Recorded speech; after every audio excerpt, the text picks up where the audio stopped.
o Fausto não tá aqui, o Fausto foi até o banheiro, mas... Então toca aqui, Andréas. Beleza. Foco Crítico número 33, Andréa Heiniger, comigo, Guilherme Maranhão. O Fausto já vai entrar. E aí, tudo bom com você? Tudo. Muito obrigado por ter aceito o nosso convite. Obrigado eu por ser convidado. Ah. Vamos conversar um pouco. Tem alguém que está procurando muitos vídeos do fórum. A gente acaba achando. Conta pra gente, o que você veio fazer no Brasil nos anos 70?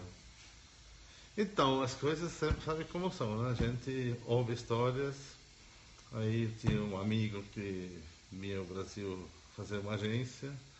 E um dia ele me ligou e falou: escuta, preciso de você aqui para fazer as fotos de carro, que eu fazia lá também, né? Para o lançamento do carro da Volkswagen, que era o Passat. O Passat. Aquele Passat original, né? Uau! Que era meio o primeiro carro que era igual aqui como era lá. Meio um carro mundial, assim, né? Ah, que legal. Era o primeiro carro que era produzido da mesma maneira. Mas então, quando você estava você morava na Suíça ainda? Morava na Suíça e na Alemanha. Na Alemanha. Mas, então lá, quer dizer, quando você começou a fotografar lá? Não. Fotografar, como fotógrafo, comecei... Primeiro foi aprendiz. Daí fiz porque é uma coisa que aqui não tem, né? A gente escolhe um mestre e vai ser aprendiz lá.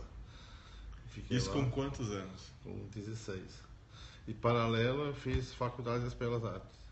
Artes Visuais. Artes Visuais. E... Isso em Berna? Em Berna. Aí quando terminei lá, me formei. Você sai lá com diploma. Medalhão, diploma. E supostamente ser fotógrafo. Sabe mais ou menos, mais menos do que mais, né? E aí fui ser assistente. E engraçado que o cara que eu quis ser assistente era um fotógrafo de automóveis, de carros. E bem conceituado, bastante conhecido, que era o Peter Michelin. E era um cara que eu queria trabalhar lá. Nem sei porquê. Mas só botar na linha do tempo. 16 anos de idade, você nasceu em 49? Então, 1955. 65. Não, 59, 65. Perdão. 65. E tá bom. Até 69. Você foi assistente dele? Não, foi aprendiz. E fez as artes visuais. Aí foi ser assistente desse cara. E foi assim o cara que fazia uma fotografia diferenciada de carro.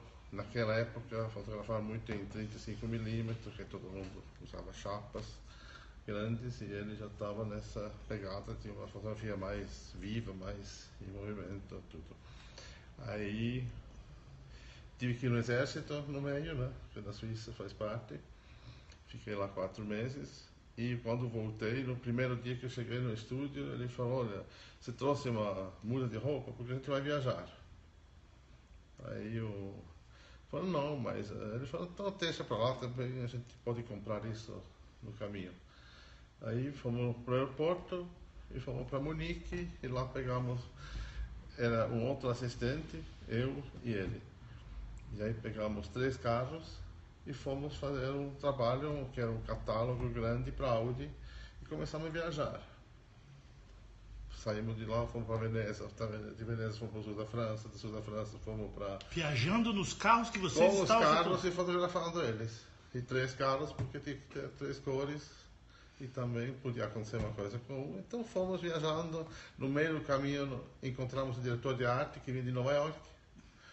E eu achei isso o máximo, achei muito legal, assim. E continuava ainda sem a muda de roupa, né? Isso 1960 não, quase 70.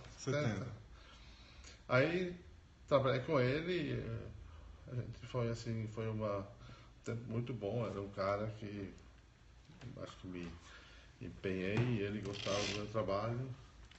E fiquei lá 2 anos e meio. Foi crescendo, foi fazendo já alguns trabalhos. E já era internacional o mercado europeu? Então, naquela época tinha alguns caras, e era um deles, que trabalhava internacional. A agência era DDB de Nova York, o fotógrafo era um suíço, E a agência que coordenava era a DDB em Düsseldorf, na Alemanha.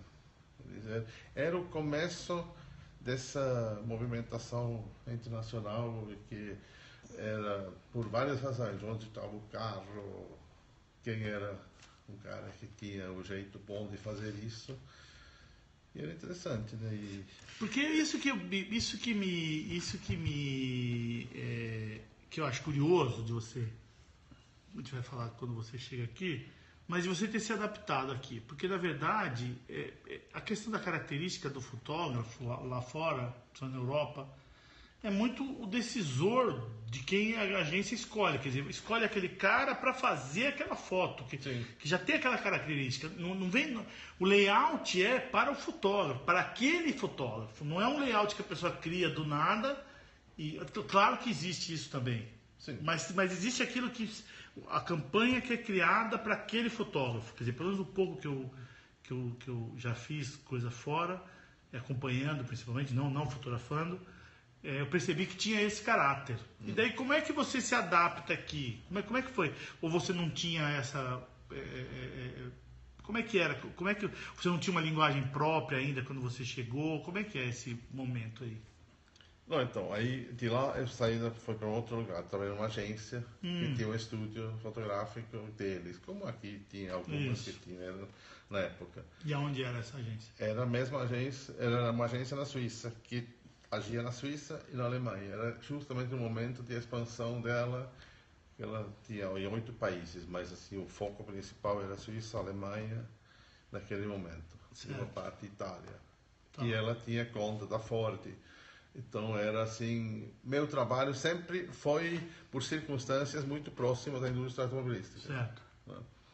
E nesse estúdio já era um outro tipo de fotografia, ou, aliás, não no estúdio, pelo cliente Ford e pela agência, era tudo em fundo infinito. Né? Então lá eu aprendi o outro lado ainda. Super técnico. Super técnico, 8x10, 13x18, 4x5, todo mundo achava meio pequenininho. E também lá. E através deles aconteceu essa história do Brasil, porque um dos diretores da operação foi fazer agência no Brasil. Nesse que era momento de expansão GGK. GGK. E depois virou, mais tarde, WGGK. E depois, não, mas é bem assim, depois, 10 anos, mais de 10 anos depois, 15 anos depois. Então, mas essa agência abriu em 74, não 75. Sabia que a GGK veio para cá em 74, 75, não sabia. E pegou uma parte da conta Volkswagen, que era o Passat. Certo. Como o Passat era o primeiro carro europeu, da mesma forma, assim, mesmo igual, vamos dizer, primeiro carro mundial, que eles chamavam na época. Uma das ideias da criação era fazer um estilo fotográfico europeu, lançar esse carro como um carro europeu. Porque na época todos os outros carros tinham uma cara daqui. Americano. Era o daqui, era variante, era o 1600. Tinha um personagem, sempre tinha uma coisa de personagem, que era diferente, né? Então era essa ideia. E falaram, não, vamos pegar um fotógrafo que está acostumado a fazer isso, desta maneira. Esse estilo europeu, porque como eu trabalhei com esse cara aí naquela agência, realmente nós éramos muito respeitados naquela época, o grupo todo, pelo trabalho que a gente fazia lá. Então eu vim aqui fazer isso, mas obviamente não foi uma decisão fazer, nossa, eu vou agora emigrar para o Brasil. Não era uma decisão. Primeiro, eu fui sempre um cara assim, com espírito esportivo. Né? Se alguém falar, você tem que vir aqui, preciso de você, eu falo, ok. Que nem você me falar, vem aqui, vamos fazer uma entrevista. Vamos lá, vamos ver. Tem uma certa curiosidade. Né? Então, vinha para cá, fiz... Você tem o pé fora da porta, né? Um pouquinho, né? Entendi, assim. Saquei. Onde te chamarem, você vai. Aí, cheguei aqui, né?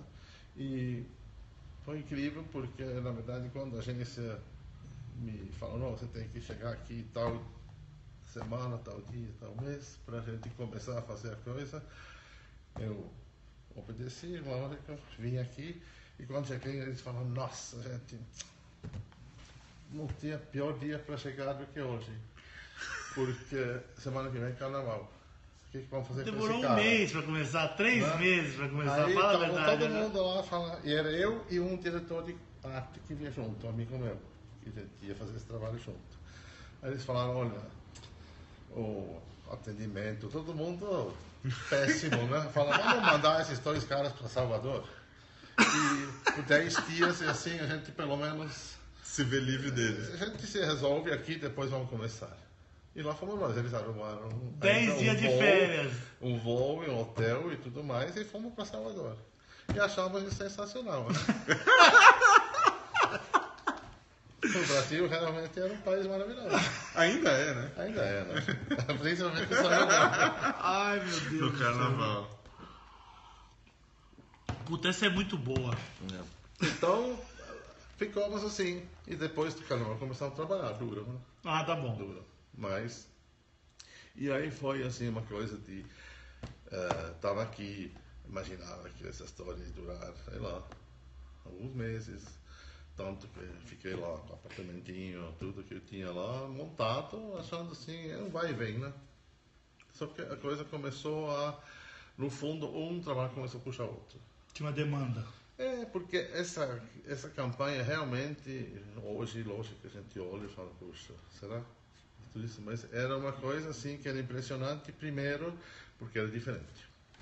Segundo, era tudo fotos em movimento do carro, câmera em movimento, com câmera cara, andando do lado, mexendo a câmera e tudo mais. E as fotos eram com pouca luz, eram assim, fim da tarde, amanhecer, era meio um conceito diferente do que se via naquela época. Você tem que lembrar que naquela época era Galaxy, era Bellina velha, Corsair antigo, era carros que tinham outra cara, né?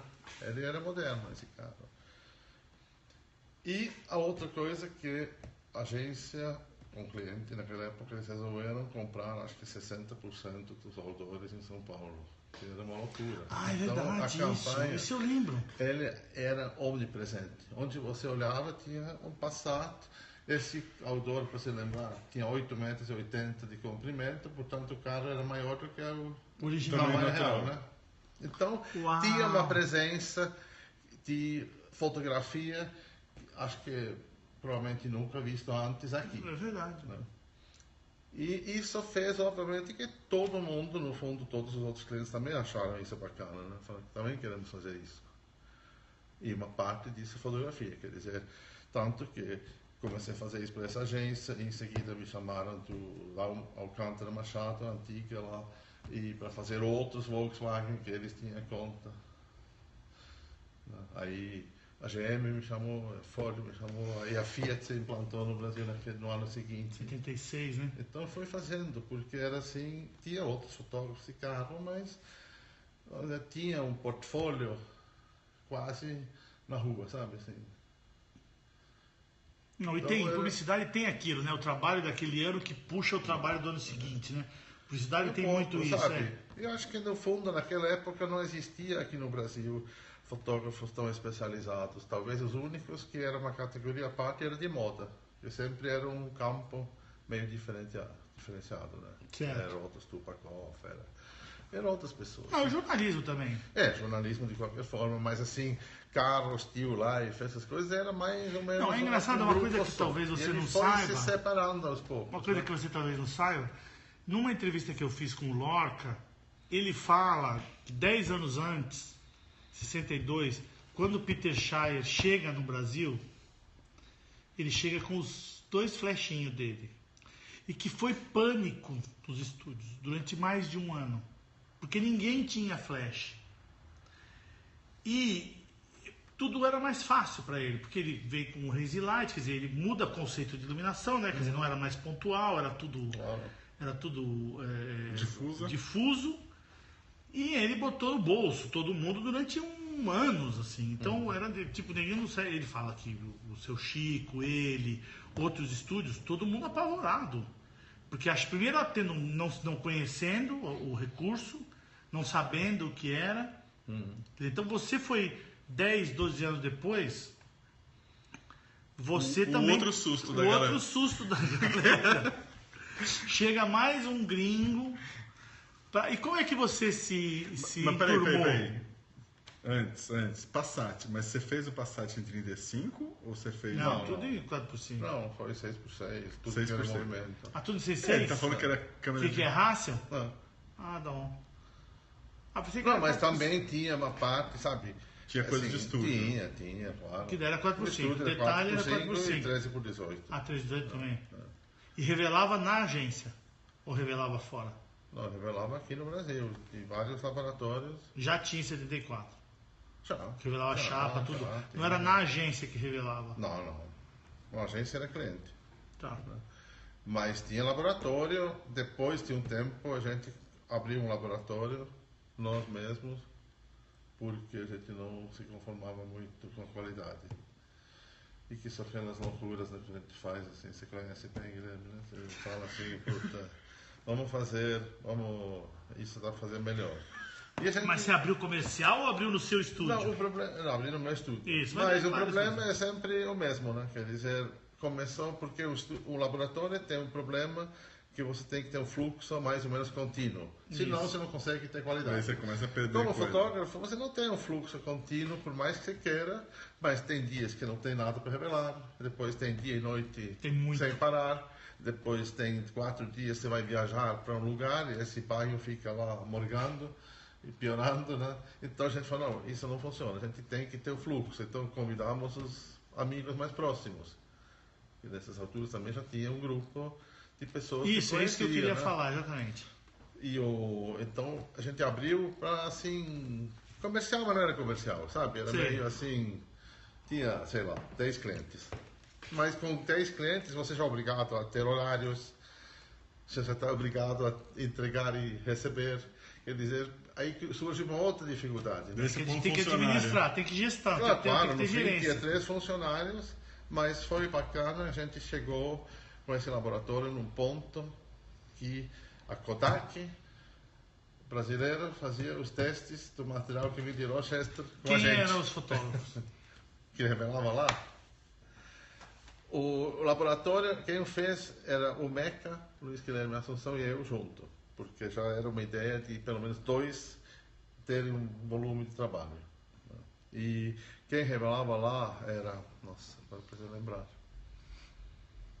O Amir, não? Não, o Amir tinha sempre o laboratório dele dentro do estúdio. O Amir não, mas quem tinha... Chalder, aqueles caras, o espanhol, o Espinosa. Não, era já... Nossa, agora... Não lembrar. Tem um outro, não é que dos anos 70 eu não sei de porra nenhuma, né?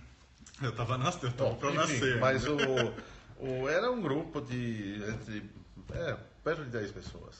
Tá bom. Mas daí justamente, eu quero saber assim, como é que você se integra? Porque daí tem um monte de coisa. Porque você tinha um Jeep, eu lembro você com Jeep, vestido de calça camurça, de caque, parecia o próprio Indiana Jones ali, indo na Álbum. Não, você não lembra disso. Indo na Álbum? Você tinha um Jeep. E daí o Álbum, quando finalmente o Zé Demônio abriu o laboratório, falei, vamos fechar o nosso. Vamos fechar o nosso. Não tem vocação. Não, mas você tinha um isso. Jeep Willys, porra. E daí eu lembro disso. Eu queria saber justamente, porque a minha experiência com você é muito curiosa. Porque, na verdade, aquela coisa nos 80, a gente começando, e tinha aquela distância, aquele distanciamento do produto de consumo, dos custos das coisas para quem estava começando. Era absurdo para nós, para quem estava começando a prestar serviço. E daí um dia eu conheci o Biô, seu assistente, era namorado da prima da minha mulher, na época. E o Biô, conheci o Biô, não sei o que, eu sou assistente do André. Opa, cara, assistente do André. Então daí vai um dia ele me convida para ir lá, você não estava. E daí era tudo, parecia uma loja para mim, para quem tinha os equipamentos que eu tinha, 2 lentes, um corpo, um tripé, um laser light, um flash, era uma loja.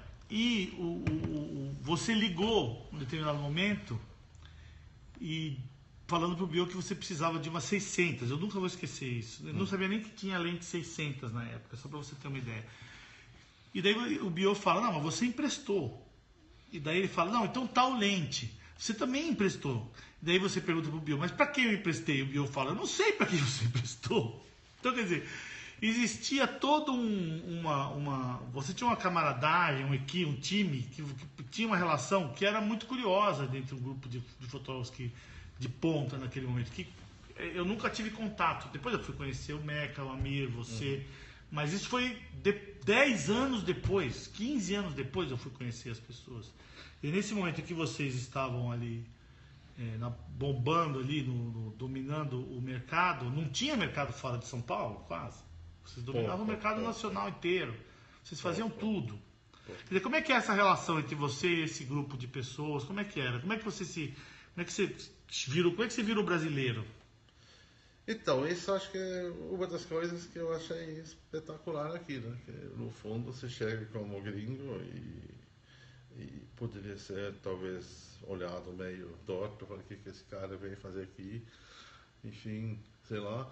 E foi muito bem recebido. Na verdade, no primeiro fim de semana que eu estava aqui, alguém já me levou na casa do Meca e me apresentou, porque falou, olha, eu conheço um fotógrafo que está fazendo um negócio mais ou menos como você, eu queria que você conhecesse ele.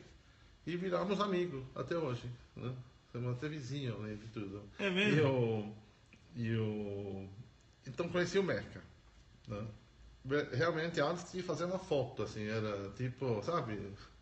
É aquela coisa, brasileiro é muito generoso, né? Muito hospitaleiro. Então, você chega aqui, bom, tem esse cara aqui, o que vamos fazer? Também tem churrasco, vamos junto. Na Suíça não é exatamente igual, né?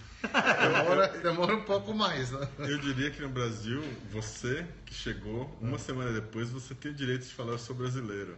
E ninguém vai discutir com você.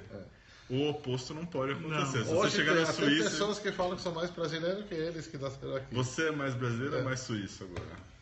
Não, agora que eu já não posso atravessar a rua tão rápido que eu deveria, já estou pensando em ser mais suíço. Mais suíço. Não, mas obviamente é espetacular, né? O Brasil realmente, você sabe disso, é diferente. É o único lugar no mundo que é assim, na minha opinião. Você chega e está tudo bem. Se você não é um sujeito meio esquisito demais, você está bem-vindo, né? Eu acho que se você for esquisito, tá tudo bem. Se você não for, tá tudo ótimo. Não, e você daí você conheceu o Meca, você tinha os outros fotógrafos de estúdio também, você tinha uma relação próxima, o Amir... Então, o Amir conheci menos, na verdade. Quem, assim, o segundo que eu conheci era o Luiz Carlos Autori. Autori, tá? Né? Que era um ótimo fotógrafo, por sinal. E ele também fazia coisas para a agência lá da GK para Volkswagen. O Sérgio Jorge fazia também, né? Ou não? Não, acho que não. Ele era da Abril, né? Não, mas ele já tinha saído. Quando você não chega, ele logo não. depois ele sai. É. Eu acho que meados dos 70, final dos anos 70, ele já sai. Então, ele vai fazer os 4 rodas. Ele vai fazer a viagem. Acho que ele era culinária da Abril, lá, lembra? Não, e ele faz aquela viagem que não acaba nunca mais. Passa 20 anos viajando até o 4 rodas. Então.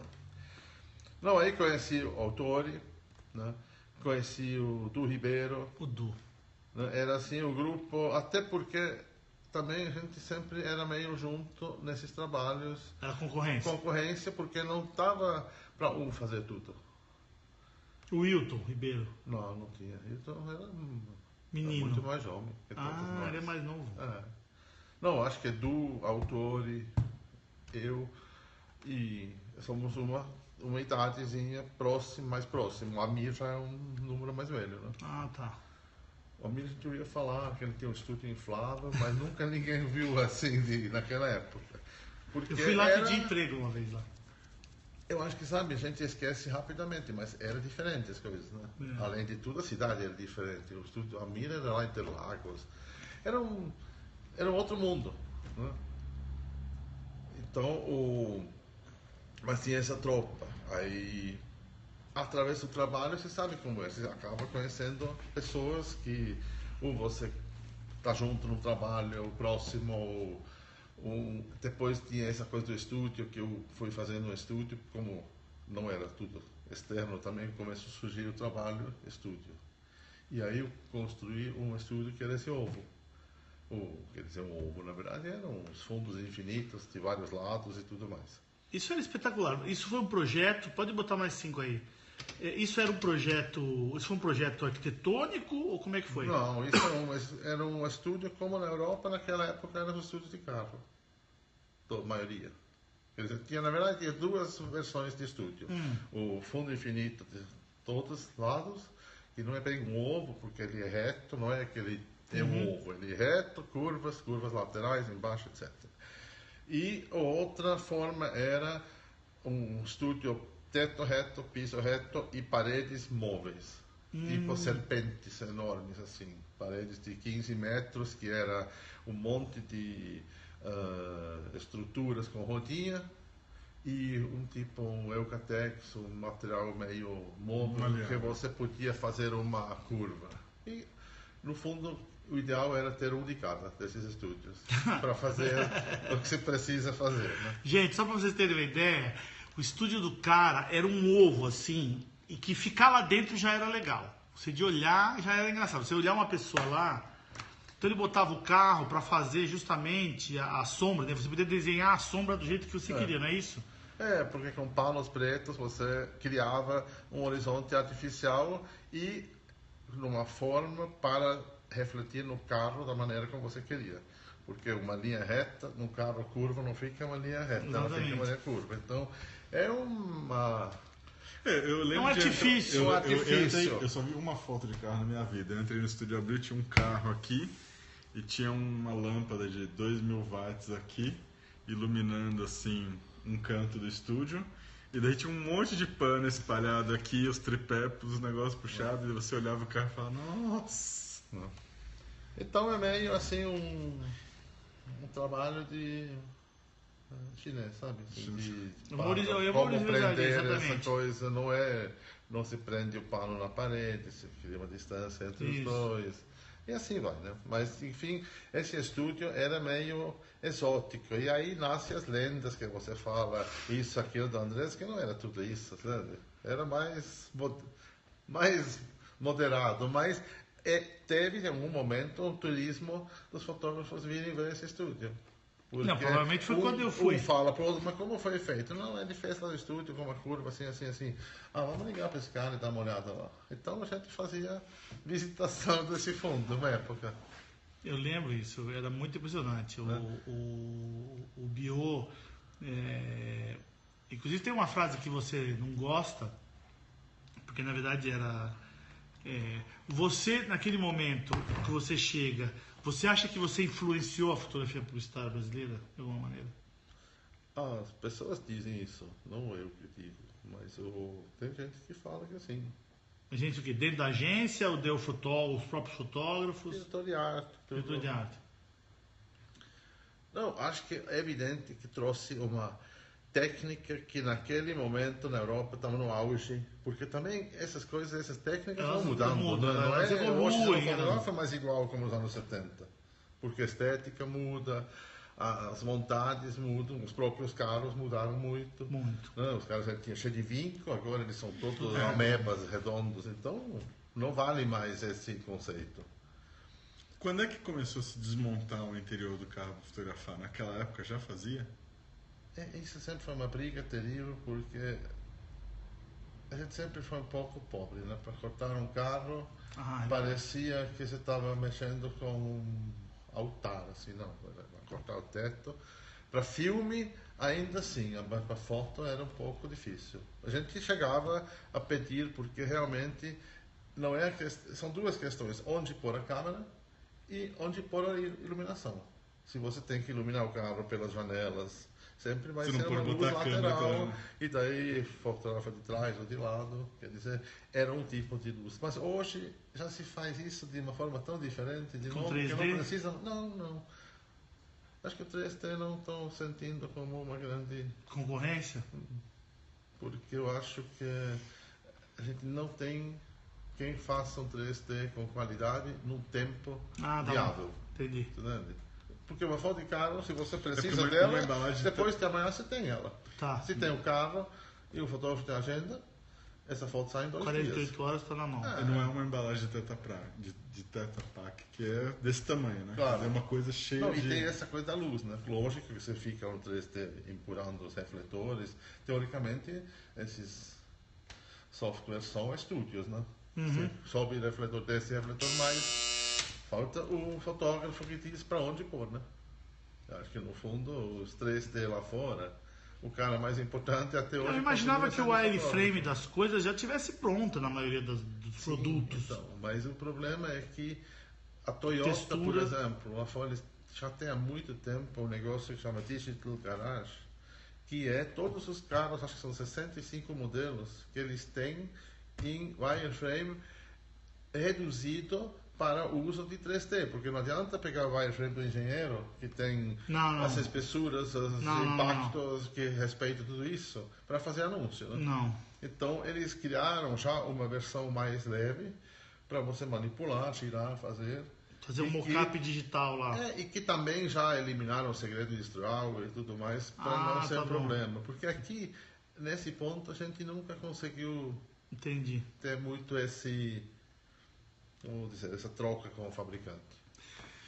Uma vez eu só... Até porque o carro também não é concebido aqui, né? Não, uma vez eu fui num estúdio em Colônia, fui com um amigo, era assistente, e daí chegou lá, tinha bombeiro e tal. Tinham tocado fogo num Audi, ele deixou o refletor no banco e foi embora. Era o único carro que tinha daquele modelo no mundo, ele tocou fogo. E o cara falou, eles vão demorar uma semana para entregar, o fotógrafo. Eu falei, eu vou para Mallorca, semana que vem eu volto. Deixou o assistente com a chave do estúdio, chamou o seguro e foi embora. Ele tocou fogo no Audi. No banco, tudo bem. Tocou fogo no carro. Falei, vão demorar uma semana para entregar, preciso entregar minha safra de azeitona, sei lá o que era. E foi embora. Quer dizer, eu falei, mas esse cara ele não é preso. No Brasil ele ia preso. Ele falei assim, não, aqui tudo tem seguro. Era o único carro que existia. E ele tocou fogo no carro e não aconteceu nada. Você falou que aqui o cara não abre uma tampa de um carro. Não, também não vamos desmerecer os caras, né? Tem vários casos, várias vezes que a gente cortou um teto, mas acho assim, em geral, é um pedido que se tem que formular muito bem para ser aceito. E a foto tem que ficar boa, né? Então, vamos dar 5 minutos de intervalo. Já voltamos. Vamos falar de projeto agora. Bom, falamos em 76, né? Não, mas vamos falar da foto, por exemplo. Sim. Aquelas campanhas que você gosta, daí falar de cinema um pouco. Acho que tem que falar de cinema. Sim. Eu acho que tem que falar do... A gente pode vir tomar uma água. Pode vir pra cá. Posso estar rodando? Tá bolinha vermelha acesa? Tá. Foco crítico, não assuste. Andreas Heineken. Terceira parte, programa número 33. Bom, agora, André. A gente já chegou nos anos 80, vamos passar para os anos 90. Temos que pular um pouco, senão... Não, eu acho que tem alguns projetos que você acabou sendo conhecido por eles. A gente tentou levantar. Eu lembro daquele do whisky, que você fez uma sequência de fotos na Escócia, se eu não me engano. Sim. E que acabou que, pelas suas imagens, a campanha acabou mudando e foram feitas várias fotos, ou já estava projetado daquela maneira? Não, foi... Conta aí como é que foi a história. Isso foi um dos projetos que são aqueles que, infelizmente, só aparecem assim bem de tempos em tempos, né? Era uma campanha para o lançamento de um whisky e a ideia porque acho que chamava Highlands, alguma coisa, eu falava dos Highlands, então era já decidido com o cliente que tinha que ter uma cara de importado e o lugar, obviamente, certo era a Escócia, para mostrar um pouco o berço, a origem de onde vinha esse produto. E existiam os layouts ótimos, super bom, pessoas competentes e me convidaram para fazer essa campanha, assim, precisávamos 3 fotos. Né?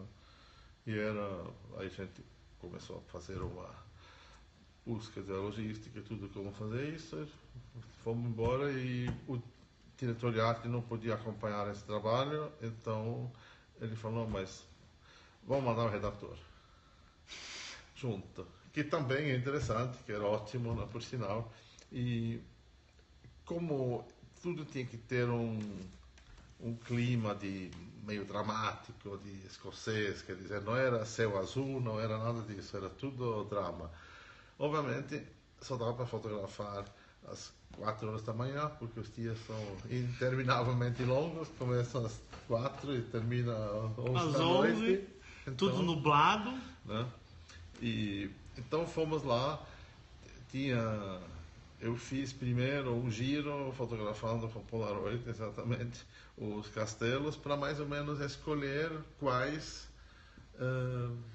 iam se prestar melhor para esse trabalho antes do redator chegar. Depois ele veio, encontramos, eu já mostrei para ele, falou, olha, tem essa meia dúzia aqui.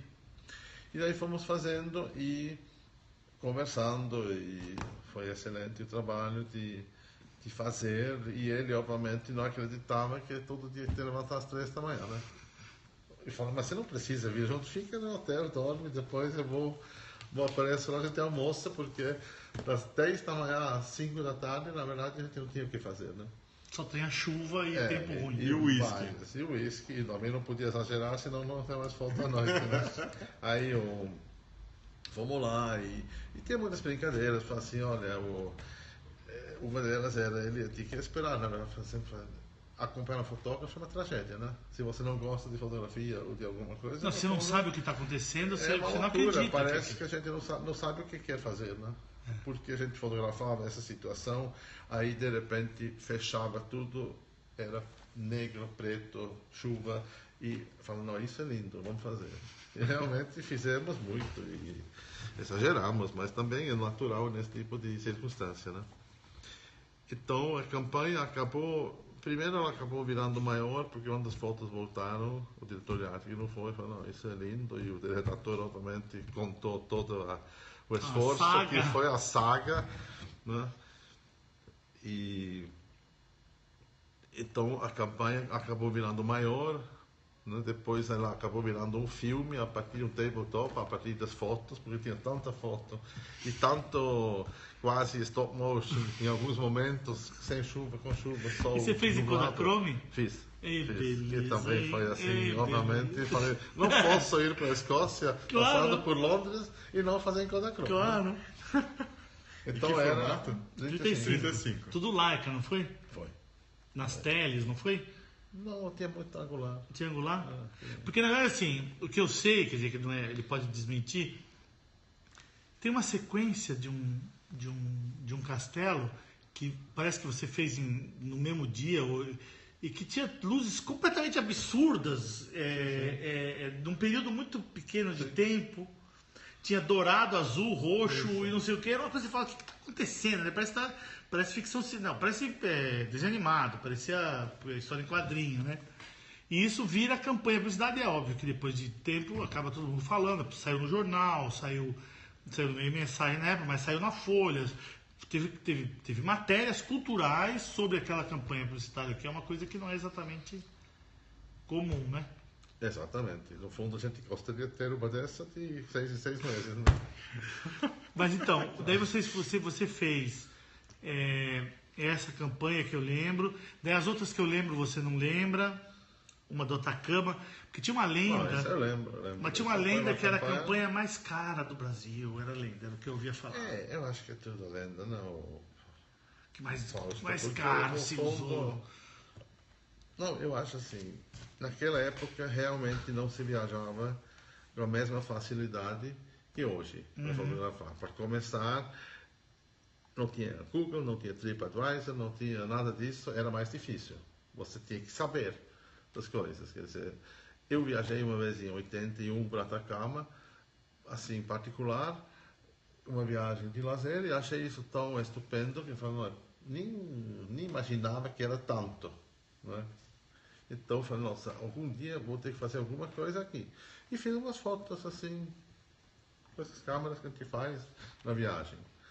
Um dia, 2 anos mais tarde, nasce uma campanha que na agência, que tinha uma proximidade com eles, eu falei, não, precisamos fazer uma campanha de um universo, porque era o desembarque do Pierre Cardin no Brasil. Das roupas. Isso, é verdade, agora eu lembrei. Que tinha o tecido voando, é essa? Não, o tecido voando era depois, era uma outra. Mas essa sua também? É. Então tá bom. Né? Mas então, aí a gente falou, não, a gente precisa criar um universo meio diferente, porque não adianta pegar um homem e uma mulher e botar em Betioga na beira da água, né? Do mar. Não. Então vamos fazer uma coisa diferente. Falou, olha, tem esse lugar Por que a gente não faz lá? E já tem uma foto, quer dizer, dá para fazer um layout. Ah, dá pra fazer. Entende? Não, ajudava. Eu falo assim, é verdade, não era como é hoje, Claro. Shutterstock, todo mundo pega o que quiser. Agora, em 2 minutos, a gente vai achar a referência de tudo, se quiser. Não era assim. Demorava mais, era meio, sabe, como ir na biblioteca. Ler um livro, né? Exatamente. Era meio assim. Quem sabia, tem um ditado no Nordeste que diz, quem sabe vale muito. E naquela época era isso.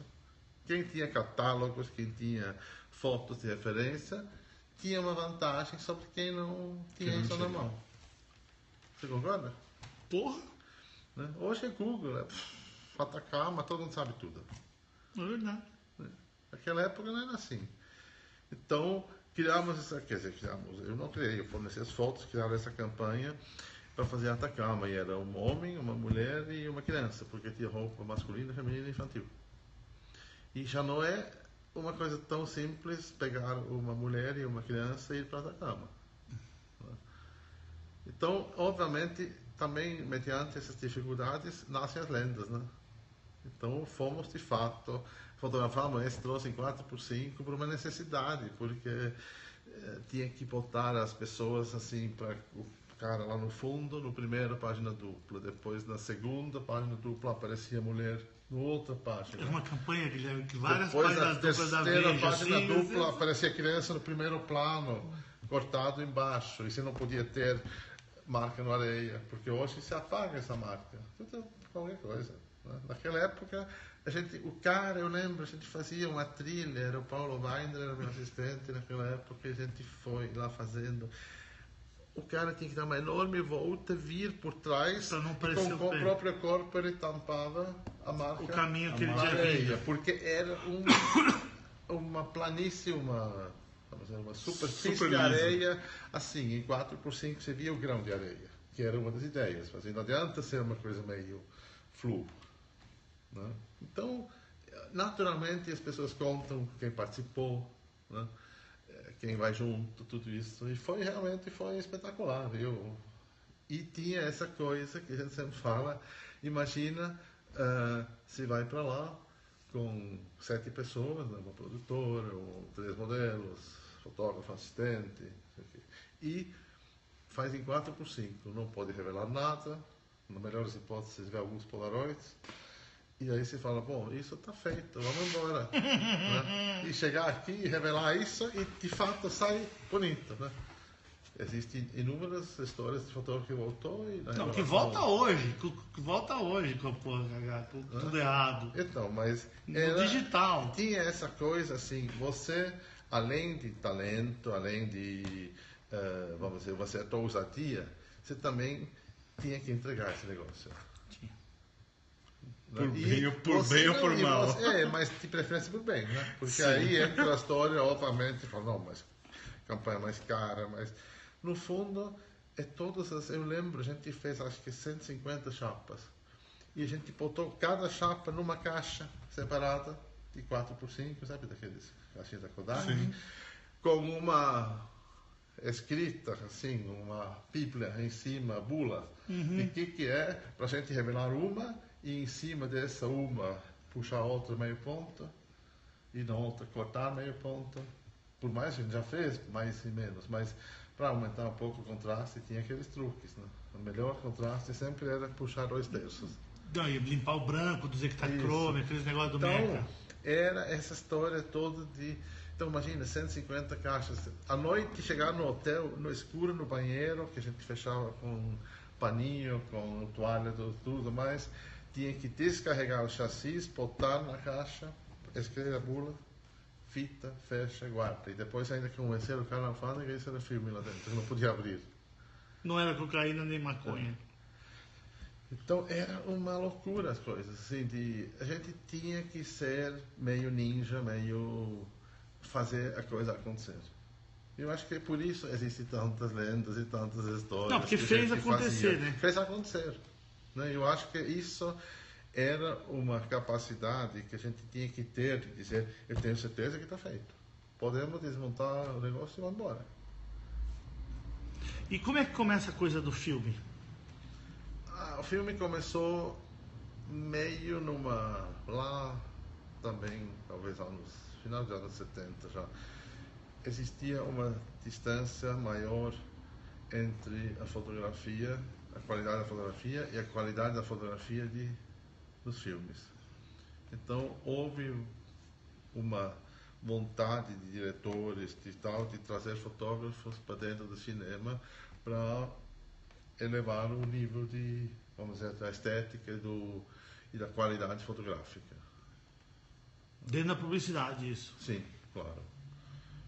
Não, a gente sempre está falando de publicidade, né, porque esse era o lugar onde a gente se movimentava. E isso foi bem acontecendo, e aconteceu com o carro, porque obviamente o cinema funciona de uma outra mecânica diferente, né? É mais pessoas e menos tempo fazendo a coisa acontecer. Fotografia é menos pessoas com mais tempo fazendo as coisas acontecer. Você não pode, para uma filmagem, ficar 4 dias para cada plano limando lá. Senão não, com aquela equipe toda? Não dá, né? Então, é uma negociação de como fazer isso acontecer. E aí, foi fazendo direção de fotografia em alguns casos, e depois, em alguns casos, foi até fazendo a direção do filme. E nunca me decidi, assim... Optar por um... Eliminando porque você teve uma produtora, você foi sócio de uma produtora? Foi. Da Cinema Centro? Não, foi da Best Filmes. Na Da verdade, Best. a gente saiu, éramos 5 sócios, que já é meio demais da conta também, né? Mas era justamente eu fazia alguns filmes com o Ricardo Bastin na época, na Cinema Centro. E por essa vontade de fazer com mais esmero, com uma outra abordagem do trabalho, justamente tentar negociar menos gente e mais tempo, a gente achava que a única maneira era fazer isso na nossa produtora, porque nenhuma produtora gostava dessa brincadeira. Tem uma coisa interessante, porque como é que você chamou o assistente que foi com você pro Atacama? Paulo Weiner? Paulo Weiner não tem uma história de que ele fez uma série de filmes, só ele e o diretor de arte? Uns filmes do Itaú aí que ele fez aí nos anos... Pode ser. Que fez só ele, que não tem nada. É ele, aquele que a pessoa faz assim, não sei o quê. Sim. Que não tem ninguém. É ele e o diretor de arte viajando aí, fazendo o filme. Então, porque eu acho assim, sabe, no fundo, uma equipe básica de cinema já é demais para você estender por mais dias. Isso. E tem filmes que não precisam disso, mas também existe uma forma meio já pré-estabelecido. Falou filmar, você já está pensando em 20 pessoas para mais. Agora, obviamente, hoje as coisas são diferentes, porque primeiro tem pessoas que migraram para cinema, que vêm da fotografia, tem pessoas que estão assim... a imagem em movimento tem muito mais presença e futuro do que a fotografia parada. Isso. Então, vamos dizer, já não existe mais essa cisão como era naquela época. Não tem ninguém. Não, tem gente ótima. Não, nas produtoras, na publicidade e mesmo nos filmes. Não. Então, acho que a diferença é que a imagem em movimento, ela é o que está acontecendo hoje, né? E vem cá, aquela foto,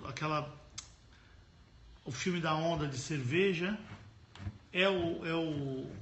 você produz cinema com que regularidade? É tanto quanto fotografia? Não, menos. Mas eu cheguei até a minha própria produtora, depois de Bastin e tudo mais, né? Fiz a minha e a gente produziu talvez no total 300 filmes até hoje. Quantos anos?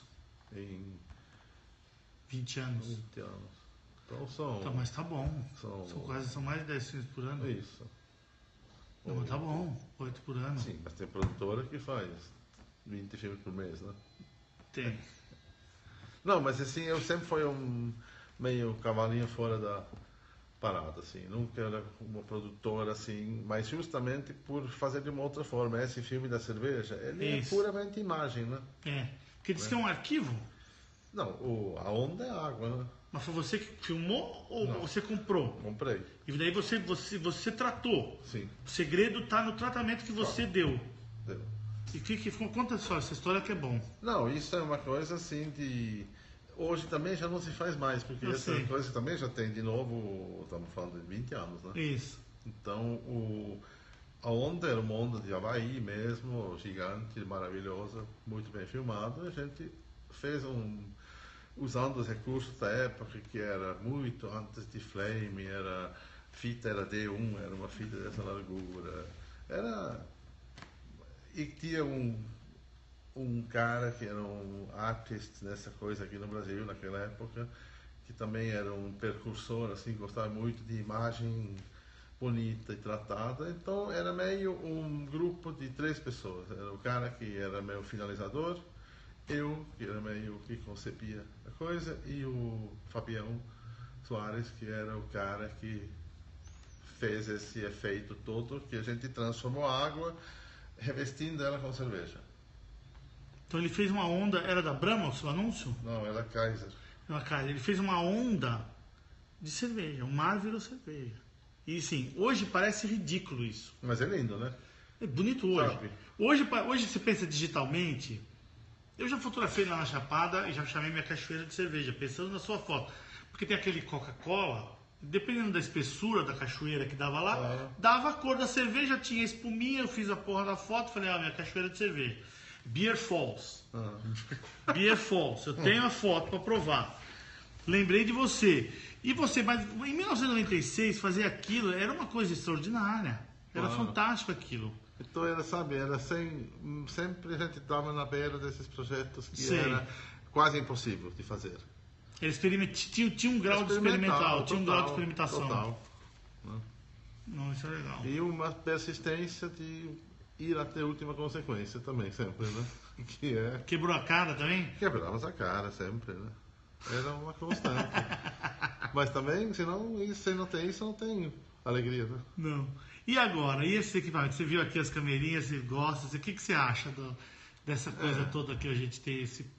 Também tem uma de cada dessas. Assim. Você tem Sony também? Tem uma, mas eu acho que o iPhone é quase melhor. Diz que o iPhone 6 tem 2 takes naquele regresso? 2 takes de close de 1 segundo? De 1 segundo diz que tem 2 takes de iPhone 6. Não duvido. Porque é uma coisa Não. Imagina o próximo. Não, dizem que está saindo 7 já. Esse daqui fotografa em 12 megapixels. Eu fico chocado com a qualidade. Eu acabei de imprimir um negócio numa página inteira que é uma foto do iPhone. Cara, deixa lá, né? Foco total. Você tem uma série de coisas que você não tem o controle e tal, mas é curioso. Então, eles estão falando que no sistema 10 eles vão conseguir incluir o RAW. E Exatamente. daí você vai conseguir controlar, né? O grande problema no momento é você não controlar o white balance e o estourado, né? Da alta e da baixa. Né? Não, mas o estourado do CCD, do sensor, você nunca vai conseguir controlar. Mas vai melhorar bastante quando eles te der o arquivo RAW. E você hoje trabalha, quanto tempo você não trabalha com filme? Película? 10. Estamos em 16. 12. Que você não pega num filme assim já tem 10 anos. Ou você já fez algum 12. projeto específico, alguma coisa? Não, eu acho que não é mais viável aqui no Brasil, né? Porque você vê, por exemplo, em Londres tem uma turma que continua fazendo película. Nova York tem. Porque o problema é que você não tem mais a estrutura. Quer dizer, o processo acelerou vertiginosamente. Quer dizer, hoje, para ter a foto, se você não entrega ela daqui 2 horas, tá todo mundo já tenso. Mas por que você não me mandou ainda? Não, porque ainda estou... mas manda assim mesmo. Né? E daí, de repente, hoje, nunca, provavelmente, demorou tanto para você revelar um filme, fazer verdade, um contato, não, ele não como dá. hoje. Porque... Ele não dá. Eu mandei revelar um filme segunda ou terça-feira. Ele disse que vai me ligar quando revelar. Que é aquele negócio que a gente estava falando do laboratório tem que ter um Então, o problema é que os grandes laboratórios comerciais do Brasil são como o seu laboratório de estúdio daquela época. Eles ficam esperando juntar volume para fazer, misturar o E aí você tinha aquelas figuras maravilhosas sempre, como a Beth Savioli, que revelava já com mais qualidade na casa dela, mas tinha um mercado, né? Sim. Que não tem mais também. Porque hoje são 3 loucos que de vez em quando fazem uma foto de Não, alguma PB coisa. tem, PB tem. Sim, mas você não Cor consegue. não tem. Você não consegue ter isso na mão amanhã à noite. Não, PB tem. PB tem. Amanhã à noite consegue. Não, PB tem. Não cromo. Cromo eu não... Cromo Na verdade, eu tem. ouvi dizer que o Guarnieri voltou a revelar cromo. Talvez ele seja ele e aquele Energia Lab que é na Raposo. Não. Acabou. Então, mas sabe, o que a gente estava falando lá fora existe, quer dizer, tinha lá em Londres sempre aquele laboratório Metro, que era excepcional, né? E os caras que eles vendem o filme, eles revelam o filme, eles fazem a pós-produção. Então, se você entra lá, você sai com tua chapa pronta, como quiser. Aqui Não, em Nova York, tem no isso. Grau também tem, São Francisco, Los claro. Angeles tem, Né? Miami E tem. tem clientela, quer dizer, Tem. se tem filme lá, o Interstellar, foi feito em película. Jura? É. Verdade, Maravilhoso, né? verdade. Maravilhoso. quer Então, é o dizer, primeiro filme, o Regresso é o primeiro filme digital que ele faz. Uhum. O Interstellar, que é o anterior, não. Tô confundindo o diretor de fotografia. Eu quero O Inarito lá, não é Inarito é o diretor, né? Não, é o Lubieski lá. É. Mas eu acho, sabe, você percebe que no fundo o tamanho do projeto da empreitada que é capaz de movimentar as estruturas necessárias. Agora a gente com 4 rolinhos de 3x não vai movimentar nada, né? Mas tá caro para revelar PB, revelar cópia, tudo, mas tem gente fazendo. Tem aí uma meia dúzia de laboratório em São Paulo, tem uns 2 no Rio.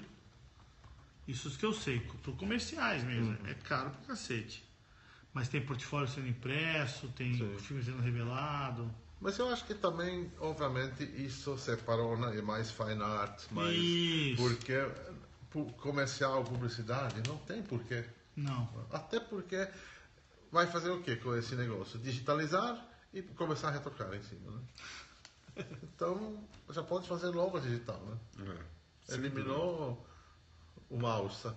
Não é verdade. Bom, a gente acabou. Nosso tempo. Ok. Pô, meu, não tem nem palavras. Imagina. Super obrigado, uma honra. Muito obrigado. Andreas Heiniger aparecendo para nós aqui no Foco Crítico. Incrível. A gente vai voltar a falar com ele. Acho que a gente vai ter assuntos ainda para tocar, pendentes. Acho que tem.